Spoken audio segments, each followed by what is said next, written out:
नमस्कार, my self doctor Sanju Singh. Welcome back to my YouTube channel. आज के इस वीडियो में मैं आप लोगों को कोविड के इस टाइम में लंग्स की हेल्थ के लिए बहुत ही इफेक्टिव होम्योपैथिक मेडिसिन बताऊंगी जो आपकी लंग्स की ओवरऑल हेल्थ को इम्प्रूव करेगा, कि लंग्स की वाइटल कैपेसिटी को बढ़ाएगा। साथ में मैं कोविड से रिलेटेड कुछ टेस्ट होते हैं जिनके बारे में अभी भी बहुत से लोग मेरे क्लिनिक पे आते हैं और उनको नहीं पता होता क्या टेस्ट करा सकते हैं, या फिर जो टेस्ट कराएं उनकी वैल्यूज़ का क्या मतलब होता है। जैसे कि RT-PCR टेस्ट हो गया, CRP टेस्ट हो गया, इंटरल्यूकिन 6 हो गया, या फिर HRCT हो गया। तो इन सब के बारे में थोड़ा सा मैं आपको नॉलेज दूँगी। तो ये वीडियो लास्ट तक ज़रूर देखिएगा, आपके लिए बहुत इन्फॉर्मेटिव होगा। इसके अलावा मैं एक रिक्वेस्ट करती हूँ कि इस वीडियो को ज़्यादा से ज़्यादा लोगों तक शेयर कीजिएगा ताकि उनको भी नॉलेज मिल सके। तो सबसे पहले हम लंग की वाइटल कैपेसिटी की बात कर लेते हैं। वाइटल कैपेसिटी से मतलब क्या है कि अगर आपकी वाइटल कैपेसिटी अच्छी है तो मतलब आपके लंग्स में जो गैसेस का एक्सचेंज होता है, यानी कि जो फाउल एयर होती है वो बाहर निकलती है, कार्बन डाइऑक्साइड बाहर निकलता है और ऑक्सीजन जो है टिश्यूज़ को हमारे अच्छे से मिल पाता है। तो अगर आपकी वाइटल कैपेसिटी अच्छी है तो आपके लंग्स हेल्दी रहेंगे। तो इस वाइटल कैपेसिटी को बढ़ाने के लिए होम्योपैथी में बहुत ही इफेक्टिव मेडिसिन आती है, एस्पिडोस्पर्मा मदर टिंचर। ये बहुत ही इफेक्टिव होती है, इसको लंग का टॉनिक कहा जाता है। तो अगर आपको कोई भी ब्रीदिंग डिफ़िकल्टीज हो रही है, आपका ऑक्सीजन लेवल जो कि 95 से 98 के बीच में होना चाहिए, तो अगर आपका ऑक्सीजन सैचुरेशन कम हो रहा है तो इस कंडीशन में आप ये मेडिसिन ले सकते हैं। ये आपकी वाइटल कैपेसिटी को बढ़ाएगी, लंग्स की मसल को इम्प्रूव करेगी, आपके ओवरऑल लंग्स की हेल्थ के लिए बहुत इफेक्टिव होती है। इस मेडिसिन को आपको 20-20 बूंद आधे कप गुनगुने पानी में दिन में 3 बार लेना होता है। तो धीरे धीरे करके आपके ऑक्सीजन लेवल को भी बढ़ाएगी, साथ में आपके ओवरऑल लंग की हेल्थ को भी बढ़ाएगी। इस मेडिसिन के साथ साथ आपको एक दूसरी मेडिसिन भी लेनी है, कार्बोबेस 200 पोटेंसी में दिन में 3 बार। अगर लिक्विड में है तो आपको 2-2 ड्रॉप लेना है, और अगर ग्लोब्यूल्स में है तो आपको 4-4 ग्लोब्यूल्स दिन में 3 बार लेने हैं। जो मेडिसिन होती है कार्बोबेस बहुत ही इफेक्टिव होती है। जो फादर ऑफ होम्योपैथी हैं डॉक्टर हैनीमन, उन्होंने बताया कि अब उन पेशेंट्स को हम देते हैं जो एकदम डेथ बेड पे है, यानी मरणासन है, तो वो उनको भी रिवाइव कर सकती है। तो ये इतनी अच्छी मेडिसिन होती है। अगर किसी के हाथ पैर नीले पड़ रहे हैं, बहुत ज़्यादा ठंडा ठंडा पसीना छूट रहा है, ऑक्सीजन की मात्रा उनमें कम हो रही है, तो ऐसे पेशेंट को ये देना चाहिए। धीरे धीरे करके ऑक्सीजन लेवल को बढ़ा सकती है। जैसा कि आजकल हम लोग देख रहे हैं कि हॉस्पिटल्स में बेड नहीं है, ऑक्सीजन की इतनी कमी है, तो आप घर पे ये मेडिसिन रखिए। साथ में आप एक पल्स ऑक्सीमीटर भी रखिए, तो आप हर 2-3 घंटे में अपना ऑक्सीजन लेवल चेक करते रहिए। उसको चेक करने के लिए अगर आप राइट हैंडेड हैं तो राइट हैंड की मिडिल फिंगर या इंडेक्स फिंगर में लगा के चेक कर सकते हैं, और अगर आप लेफ्ट हैंडेड हैं तो आप लेफ्ट हैंड की मिडिल या इंडेक्स फिंगर में चेक कर सकते हैं। तो हर 2-3 घंटे में आप अपना ऑक्सीजन लेवल चेक करते रहिए। अगर वो 95 से कम हो रहा है तो आप ये मेडिसिन लेना स्टार्ट कर दीजिए। धीरे धीरे करके ये आपके ऑक्सीजन लेवल को इम्प्रूव कर देंगे।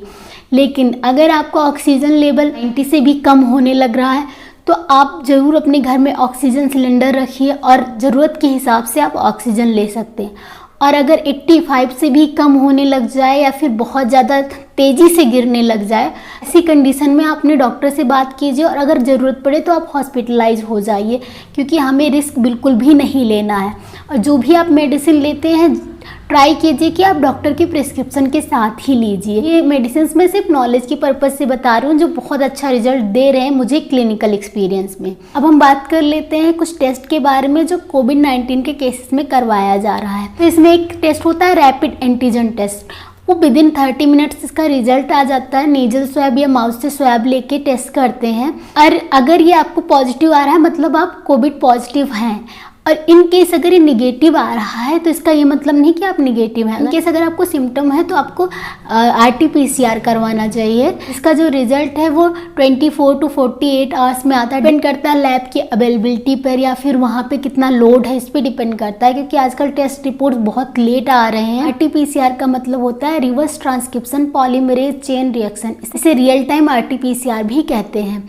इसमें जो होता है CT वैल्यू आती है, यानी साइकिल थ्रेशोल्ड वैल्यू आती है। तो अगर आपका साइकिल थ्रेशोल्ड वैल्यू ज़्यादा है तो इसका मतलब ये है कि आपका जो वायरल लोड है वो कम है। तो इस तरीके से समझते हैं कि जिनका CT वैल्यू कम है उनमें वायरल लोड ज़्यादा है, मतलब वो ज़्यादा इन्फेक्शन स्प्रेड कर सकते हैं। CT वैल्यू अगर 24-25 है तो इसे बॉर्डर लाइन मानते हैं। आप पॉजिटिव तो हैं लेकिन आप उतने ज़्यादा इन्फेक्शियस नहीं है, लेकिन अगर इससे कम है तो आप जितना कम होता जा रहा है उतने ही आप इन्फेक्शियस होते जा रहे हैं। इसके अलावा एंटीबॉडी टेस्ट भी करवाया जा रहा है ये जानने के लिए कि आपको पास्ट में इन्फेक्शन हो रखा है या नहीं हो रखा है। में जो लोग पॉजिटिव होते हैं कोविड, तो उनमें इन्फ्लेमेशन स्टार्ट हो जाता है। किसी भी इन्फेक्शन के स्टेट में हमारे शरीर में इन्फ्लेमेशन स्टार्ट हो जाता है, तो इसके लिए कुछ टेस्ट कराए जाते हैं। ERP यानी C reactive protein, interleukin 6, serum LDH, lactate dehydrogenase, इसके अलावा सीरम फेरेटिन। तो ये सारे कुछ इन्फ्लेमेटरी मार्कर्स होते हैं जिनका टेस्ट करवाया जाता है। अगर ये बढ़े हुए हैं तो मतलब आपका प्रोग्नोसिस जो है वो बैड हो जाता है। लेकिन ये सारे जो इन्फ्लेमेटरी मार्कर्स हैं वो अदर हेल्थ कंडीशंस में भी बढ़े हुए आ सकते हैं, इसलिए आपको पैनिक नहीं करना है। अपनी डॉक्टर से बात कीजिए। अगर आपको कोई अदर कंडीशन हुई कि किडनी की प्रॉब्लम है, लिवर की प्रॉब्लम है, डायबिटिक है या रूमेटॉइड आर्थराइटिस की प्रॉब्लम है, तो ये इन्फ्लेमेटरी मार्कर्स इन कंडीशंस में भी पॉजिटिव आ सकते हैं। तो आपको अपने डॉक्टर की सलाह लेनी चाहिए, उनके हिसाब से ही दवाएं लेनी चाहिए। आपको पैनिक बिल्कुल भी नहीं करना है। इसके अलावा डी डाइमर टेस्ट होता है जो ब्लड कोआगुलोपैथी के लिए होता है, यानी आपके ब्लड में क्लॉट्स तो नहीं बनने, इस चीज़ के लिए टेस्ट कराया जाता है। इसकी normal value less than 500 nanogram पर ml होती है। अगर 500 नैनोग्राम पर ml से ज़्यादा ही आ रहा है तो मतलब आपका लेवल बढ़ा हुआ है, आप में क्लॉट्स बन रहे हैं। लेकिन एज के साथ ये लेवल्स बढ़ के आते हैं। तो अगर आपकी एज 50 से ज़्यादा है तो जितनी आपकी एज है उसको आप 10 से मल्टीप्लाई कीजिए और जो नंबर आते हैं वो आपके लिए नॉर्मल है। तो इस चीज़ का आपको ध्यान रखना है। साथ में डी डाइमर टेस्ट में ऐसा होता है कि बहुत ज़्यादा फॉल्स नेगेटिव टेस्ट भी आ जाते हैं कई बार। बिल्कुल भी पैनिक मत कीजिए, अपनी डॉक्टर की सलाह लेते रहिए। अगर आप होम क्वारंटाइन में हैं तो वहाँ एक टेस्ट कराया जा रहा है HRCT यानी हाई रेजोल्यूशन कंप्यूटेड टोमोग्राफी।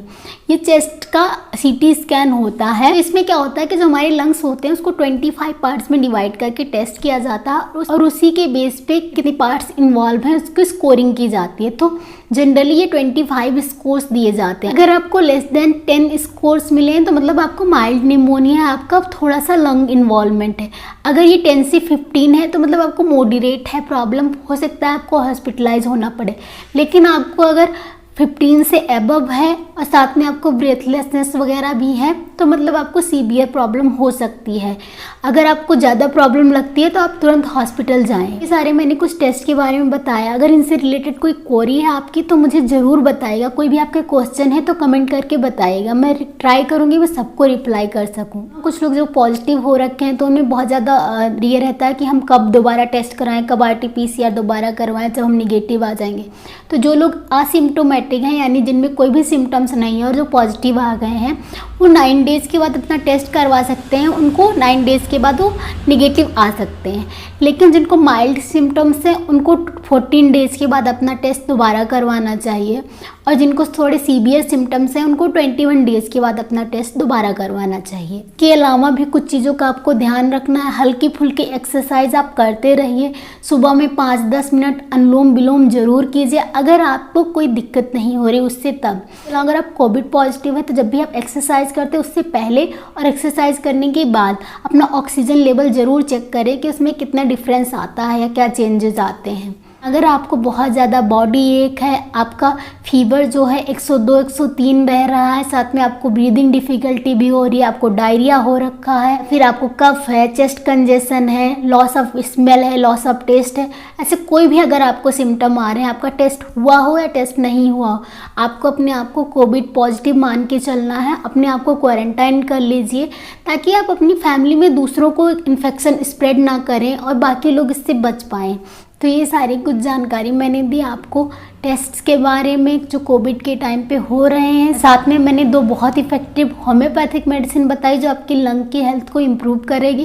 तो ये मेडिसिन यूज कीजिए, साथ में अपने प्रिवेंशन का ख्याल रखिए। जब तक ज़्यादा ज़रूरत ना हो बाहर ना निकलिए, कम वेंटिलेटेड एरियाज़ में बिल्कुल भी मत जाइए, साथ में लोगों से 6 फीट की दूरी बनाए रखिए जितना हो सकता है, डबल मास्किंग कीजिए। तो इन सब चीज़ों का ध्यान रखें। अपनी डाइट का बहुत अच्छे से ध्यान रखिए। High zinc, high vitamin C वाली डाइट्स लेते रहिए। जितनी आपकी बॉडी में न्यूट्रिशन रहेगा उतना ही आप इन्फेक्शन से फाइट कर पाएंगे। अगर आपको वीडियो अच्छा लगा हो तो ज़्यादा से ज़्यादा लोगों तक शेयर करें ताकि उनको भी बेनिफिट मिल सके। इसके अलावा आपकी कोई भी क्वेरी है तो आप कमेंट में ज़रूर बताइएगा, मैं सबको रिप्लाई करने का ट्राई करूँगी। मिलती हूँ अगले वीडियो में, तब तक के लिए stay safe, stay healthy. Thank you so much.